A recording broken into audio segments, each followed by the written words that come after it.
Hello my dear friends, you're in the Military with Summary channel, and today we will discuss the situation in the world on the 13th of June of 2026. Today we have lots of very interesting updates, so let's start.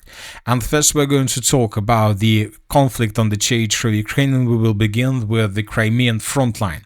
During the previous 24 hours we received lots of updates from the northern parts of Crimea. This is the first thing, and the second thing is that during the previous 24 hours we also received lots of very interesting updates about the situation in the southwestern parts of the Odessa region. So summarizing everything, and before we start, I would like to point your attention that the Ukrainians is not the only side who is currently trying to cut the logistics between Crimea and who is trying to cut the logistics at all. The Russians currently are doing the same. They're trying to cut the most southwestern parts of the Odessa region from the mainland. So let's discuss both situations in details. And first let's talk about the Crimean situation. During the previous 24 hours, at least two videos were published by pro-Ukrainian sources, and this is the first video that was published. And here we can see how exactly the Ukrainians were attacking the logistics of Russia during the previous 24 hours and during the previous night between the 12th and the 13th of June of 2026. And as a result of this attack, lots of bridges, lots of parking sites, lots of objects of logistics infrastructure were damaged or even destroyed by the armed forces of Ukraine. We have already discussed this video during the previous update. The Ukrainians once again were attacking the bridge to the south of the city of Changar. The Ukrainians were attacking a bridge around the settlement of Genichesk. The Ukrainians attacked this facility, this parking site, where the Russians concentrated a lot of trucks that were waiting for their turn to cross the M18 road and the bridge of Changar. The Ukrainians attacked also this facility, another parking site where the Russians had a lot of trucks before moving further in the northern direction. So as you can see, lots of objects were attacked. Later, during the night and during the morning of the 13th of June of 2026, we received another interesting picture, a satellite picture where we can see two fire anomalies in the area of the Armyansk corridor. One of the fire anomalies is located in the northern parts of the Armyansk corridor, and the second one is located in the southern part of the same Armyansk corridor. It seems that the Ukrainians during the previous night were also attacking somewhere in this area. Later we received the report that indeed the Ukrainians attacked the Crimean Titan enterprise. This is an enterprise in the northern part of the Armyansk corridor that the Russians, according to pro-Ukrainian sources, were using for the military purposes. And Ukrainian sources during the day published this video where we can see how exactly the Ukrainians were attacking the Crimean Titan chemical plant in Armyansk Crimea. Here we have lots of drones the Ukrainians were using to attack this enterprise without any resistance from the Russian side. Basically, the Russians during this attack didn't have any air defense systems or air defense forces in this area, and so that is why this situation allowed the Ukrainians basically almost to reduce this enterprise to ruins with dozens of drones.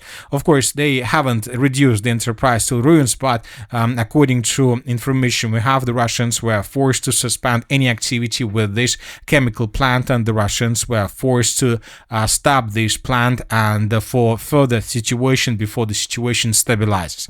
Another important thing is that something was also destroyed in the area of the settlement of Krasnoperekopsk. Later, the Kherson authorities made a statement on this matter. The Kherson authorities stated that the Ukrainians are again attacking bridges in the territories adjacent to Crimea. This was reported by the governor of the Kherson region. Overnight, the air defense forces and mobile fire groups shot down 25 strike drones of the armed forces of Ukraine. The Ukrainians made a new attempt to attack bridges in the direction of Changar. The movement towards the Jankoy checkpoint is currently blocked. Also, this night, the Ukrainians attacked the bridge connecting Genichesk with the Arabat Speed. Specialists have already conducted an inspection of the structures. The movement has been launched in reverse mode, and information on the movement will be updated and provided additionally. According to information we have, the Ukrainians are trying to target transport infrastructure. So this is the statement that was made by the Kherson authorities, and we see that according to this statement, the situation between Crimea and Kherson continue deteriorating, and most likely during the upcoming nights between the 13th and the 14th of June of 2026, the Ukrainians will continue attacking this region just with one purpose: to cut Crimea from the north. As we discussed at the beginning of this video, the Russians are trying to do the same thing, but when talking about the Russian side, the situation for Ukrainians in the southwestern part of the Odessa region is probably much worse in comparison with the Crimean situation from some point of view. According to information we have, there are two roads that the Ukrainians use to connect Odessa, the mainland, with the southwestern parts of Odessa region. So there is a road through the settlement of Zatoka and there is a road through the settlement of Mayaki. So these are two logistics arteries, the most important logistics arteries that the Ukrainians use to supply and support the southwestern parts of Odessa and to bring cargoes and products in the direction of the mainland from the Odessa port infrastructure. So this area is a very important one because there is a border with Romania. There are lots of towns and cities along the Dunabi River. There is a town like Reni, a town like Ismail, and many other different towns and settlements that the Ukrainians use to export products through the Black Sea and to receive additional products from the same Black Sea from the international waters. So that is why if the Russians are able to cut these logistic lines, then the Ukrainians will not be able to receive goods and products from the international waters from the world through this territory.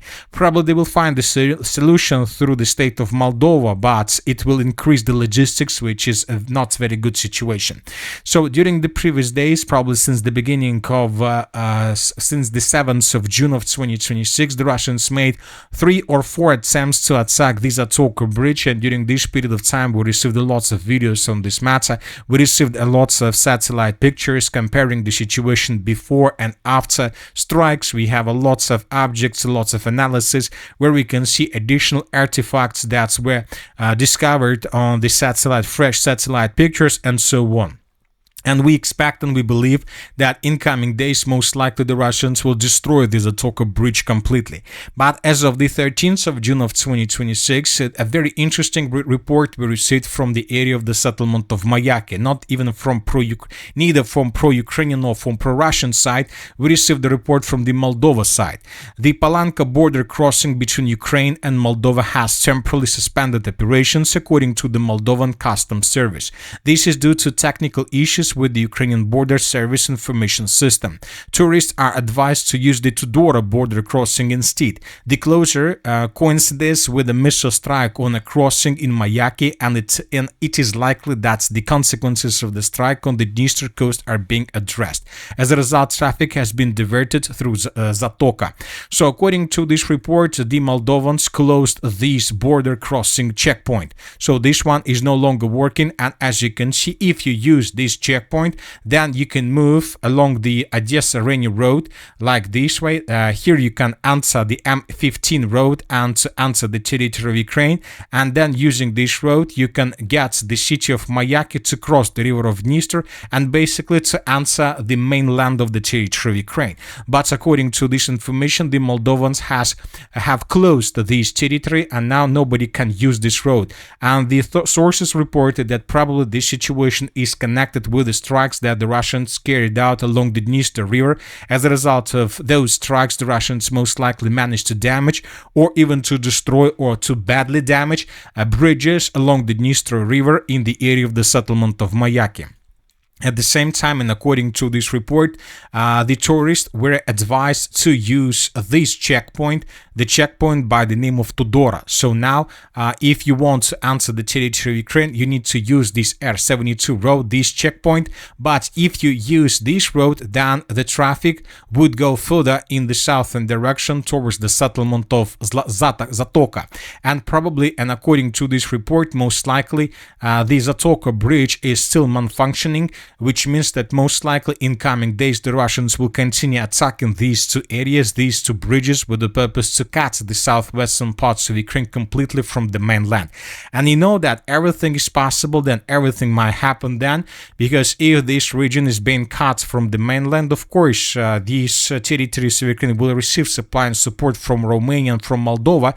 There would be no problems with this, but it will be much more difficult for the Ukrainians to receive military cargo. And now now this is a very important situation, and now this is a very important situation because from this very moment the Russians may start even some offensive operation in this area. It would be a very difficult one, but everything is possible. So as you can see, both the Russians and the Ukrainians intensify their activities through the bridges in the southwestern parts of Odessa and the northern parts of Crimea with the purpose to create advantageous situation for themselves. Another important thing is that during the previous 24 hours, the Russians also attacked the northern parts of Kherson, and as a result of this attack, something important was destroyed. As we can see, black smoke rose right after the Russians finished attack, which means that probably an oil depot or a fuel depot was destroyed, and maybe the Ukrainians were using these territories to store drones to attack further deep inside of the territory of Crimea. So this upcoming night is a very important one, because this upcoming night will tell us whether the Russians managed to stabilize the situation with the northern parts of Crimea or not.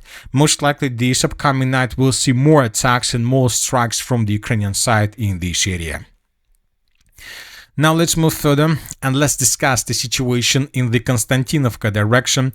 During the previous 24 hours, the most important updates about the situation on the ground we received right exactly from this area. The first and the most important thing is that the Russians, as a result of clashes, according to very reliable pro-Russian sources, managed to establish physical control over the N20 road that connects the city of Alexeyevka, Druzhkivka and the settlement of Konstantinivka. So the Russians reported that they established physical control over the territory.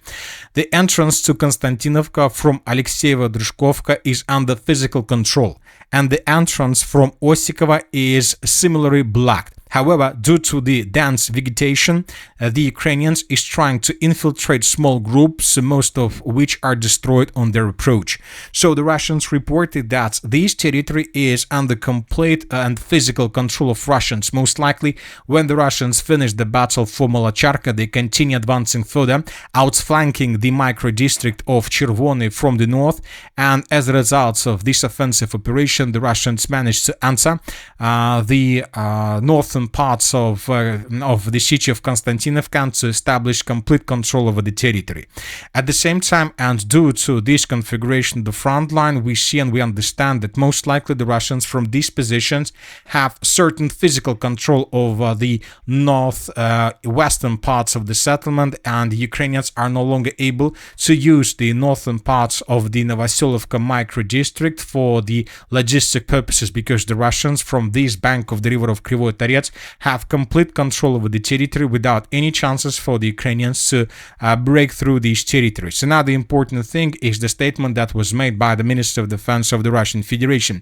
The Russians stated that assault groups of the 3rd and 8th and 3rd Army Corps advanced in the area of the Krasny Oktyabr, Krasny Gorodok micro-districts and are finishing to mop up the Pervomaysky district. So according to this report, the Russians, according to the Minister of Defense of the Russian Federation, the Russians continue the operation, their offensive operation in the Chervony micro-district, the Krasny micro-district, when talking about the Russian language, which means that the information about control over the most northeastern parts of the city of Konstantinivka is being confirmed both by the Minister of Defense and by very reliable sources on the ground.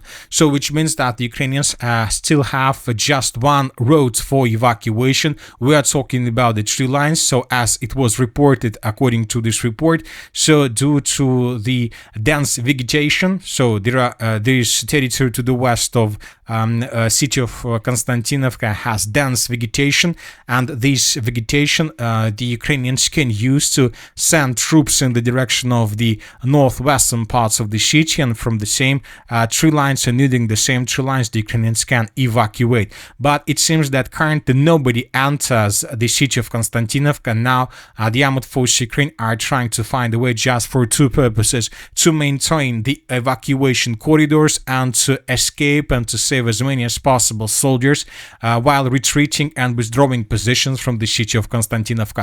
But at the same time, we still have report that, according to different sources, there are lots of pockets of resistance without any chances for evacuation. The Russians created dozens of cauldrons through the city of Konstantynovka. Now the Russians are trying to finish with these cauldrons. And we start receiving lots of videos on the matter how Ukrainians try to escape the city of Konstantynovka. The Ukrainian soldiers are exhausted. They don't know where to go because the Russians are everywhere. The only thing that Ukrainians can do is to move and to hope that they have chances, that they still have chances to escape the city of Konstantynovka and to get to the settlement of Alexeyevka, Druzhkivka. So the battle for the city of Konstantynovka is finished. Basically, maybe when talking about territories, the battle hasn't been finished yet, but when talking about the logic and when talking about the real situation and the real control, the battle has been finished, and it's just a matter of time when the Russians will take under complete control every single structure. And the most important thing we need to understand that the Russians are not going to stop. The Russians will continue offensive operation further towards the settlements of Alexeyevo, Druzhkivka and Osikova. The Russians will continue offensive operation towards Mykolaipolia. The Russians will continue offensive operation towards the settlement of Druzhkivka from the southeast. And the Russians right now are trying to attack the same settlement from the southwest, advancing along the settlements of Tarskoye, Priyut, Toretska, Krivyi, Krasny Kut, and so on. And the most important thing is that the Russians are going to attack the settlement of Druzhkivka not just from the southwest and from the southeast, as we've been discussing probably since the beginning of June of 2026. The most important thing is that the Russians, according to information we have, are going to advance further between the settlement of Dobropolye and the settlement of Druzhkivka. So the Russians are going to attack in this area as well, with the purpose to cut the main logistics, the main lines between Dobropolye and Kramatorsk, Druzhkivka, Sloviansk agglomeration. The Russians will try to move in the northwestern direction with the purpose to outflank the Kramatorsk, Sloviansk, Druzhkivka agglomeration and to encircle the Ukrainians. So this is going to be the most important offensive operation, not the offensive towards Druzhkivka itself. Of course, the Russians will maintain the lines. They will try to improve logistics. They will try to shorten the distances. They will try to remove unnecessary and very, very bad positions of the armored forces of Ukraine. But the main attack is going to go in the northern direction towards the TO5-14 road with the purpose to outflank the Kramatorsk from behind, basically to create the Kramatorsk cauldron and to outflank the settlement of Dobropolye and to encircle this city as well. So this is going to be the Dobropolye-Druzhkivka breakthrough, and most likely in coming hours we'll start receiving lots of updates on this matter. And we'll see how exactly the Ukrainians are going to fight with this possible offensive operation from the Russian side.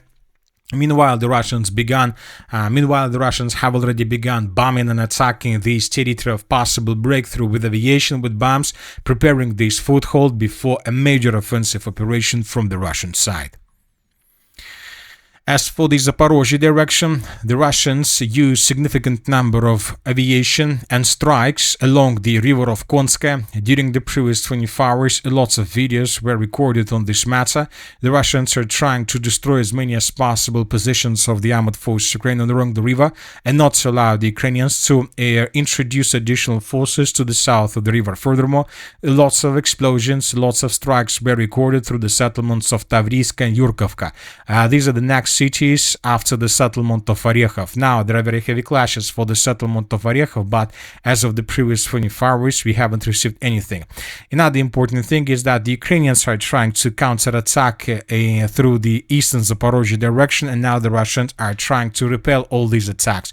The Ukrainians are trying to maintain the flanks of the city of Orikhiv, and of course the Russians see the situation. The Russians are trying to stabilize the situation from their side. A lot of videos during the previous 24 hours were published from the territory to the west of the city of Lyman. As you can see, almost every single square kilometer of this territory was bombed and attacked by Russians using FABs, using tall flamethrower systems. In this video, we can see how the Russians were bombing and attacking the last defenses, the last logistic lines, support lines that the Ukrainians have to support their contingent on the territory of the city of Lyman. The Russians enter the final phase days of the battle for the city of Lyman. Now the Russians will accelerate their offensive operation. They will intensify the offensive operation, and we believe and we expect that during the next week the Russians will also announce complete control over the city of Lyman, and we'll see a lot of videos as well.